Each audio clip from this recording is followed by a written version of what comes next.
What is up, everybody? The Aging Gamer with you, DIY with Tag here.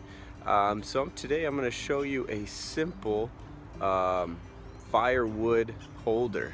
Okay, so showed you previous videos, showed you my fire pit. Now I'm going to show you the simple DIY firewood rack that we made just right next to me here. So hang tight, we'll show you this nice, quick, easy project. Hello gang, so here we got the finished, or one of the finished products. We've been cutting some wood all day. You see it's actually, we got hold of some utility poles that we're using for our firewood. But in any case, here you see our one of our finished firewood racks that we've done. Very simple project. I'll show you the full how-to. We're gonna build another one because we're gonna max this one out today. So we're gonna go ahead and put a second one up, and it got me to thinking, well, why don't I show you all how we did this the first time around. So there's a kind of the after look at it, and then we'll run you through step by step how we did this. But as you can see, very minimal amount of supplies needed as far as the 2x4s go. Couple of cinder blocks, and you're gonna have yourself a nice firewood rack. Keep everything organized, and most importantly, keep it off the ground. Keep it dry.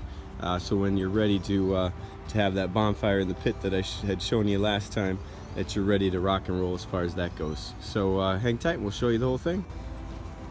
So the first thing we've got to do, and may or may not be an issue for you, is where I wanted to put the firewood rack. We got it a little bit unlevel, so we needed a few extra cinder blocks, and then gonna do a little dirt work to get this all evened out.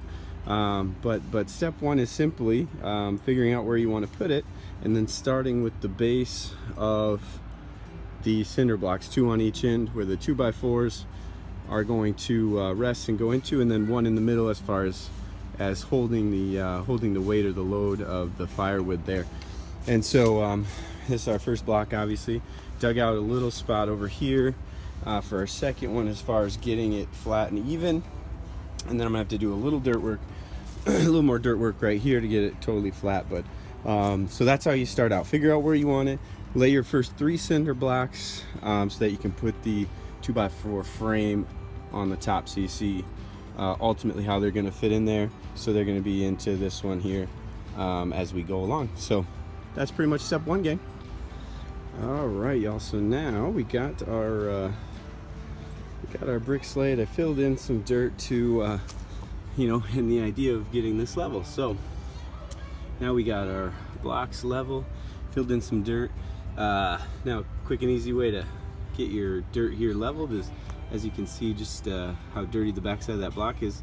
Just turn the block over on the flat side and just use that to knock down the dirt, flatten it out, so that you get things nice and level like we see there. So now we're level. Next step is getting those 2x4s on. So my neighbor decided now was a good time to leaf blow his yard for the first time. So there's our first level of it. We cut the 2x4s to length. The inside of the cinder block is 7.5 inches. So we keep it long so that it goes into the cinder block 7.5 inches. Cut them to length as far as height and all that goes. So here we have it, the finished product. Sorry about the leaf blow in the last one. Not sure how the audio goes out, so we'll recap a few things. So we obviously cut we cut our baseboards to the length we needed. These we cut to 8 feet, and then we cut the vertical boards to 6 feet. And then what you do is you cut them to length into the cinder blocks. So the cinder blocks 7.5 inches deep. So make your mark set at 7.5 inches. Then screw in, your baseboards into that, just above that 7.5 inch mark. Then they'll fit snugly in there. And then we just use the excess pieces and some excess boards we had laying around, and just slide those in there for a little extra support as far as the wiggle goes. So again, 7.5 inches is how deep these cinder blocks are.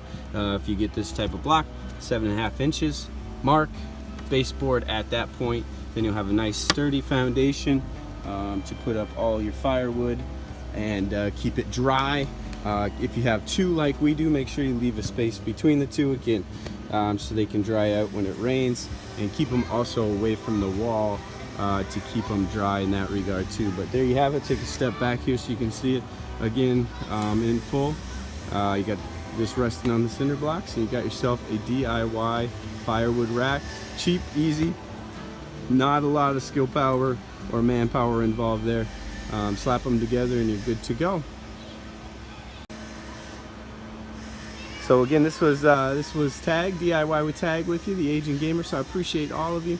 Thank you so much for tuning in. Have any questions, comments, hit me up below. If you like what you saw here, also hit that subscribe button, see future videos as we go along with this DIY, just doing stuff around the house.